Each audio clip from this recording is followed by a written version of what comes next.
kepada kita yang hadir mengisi kontrak yang akan dijalankan oleh panitia pelaksana demi kelancaran pembangunan umum di Musalam Laku Adaka. Silakan kepada tamu mancanegara, terutama kepada objek turisme atau pemandu wisata untuk dapat membawa tamu mancanegara kita ke tenda utama,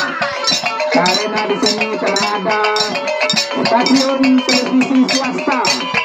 yang akan menyiar langsung lagu atraksi sanggar seni alang babega asli anak negeri Tegapetung, tepatnya di Jalan Sutura negeri Tegapetung, Kecamatan Rambatan, Kabupaten Tanah Datar. Juga terima kasih kepada Bapak Wakil Bupati Bapak Riki Aprian yang telah melepas penutupan Anak Nagari Pati Jauh di sawah gadang terentang sayang Dorong-Donai dari Tegapetung, Kecamatan Rambatan, Kabupaten Tanah Datar, dan juga Bapak Dinas Partoran Kabupaten Tanah Datar, dan juga Bapak Peri atau Ketua Peri Kabupaten Tanah Datar, dan juga ada Bapak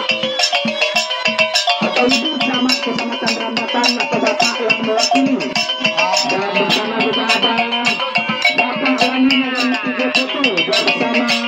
jajaran staf dan kasih kantor pemerintah Wali Negeri Tegapetung. Kita lihat ada Forkopimda, yaitu Bapak Bambang Kantinmas atau Bapak Kapolsek yang mewakili oleh Bapak Bambang Kantinmas dari Tegapetung.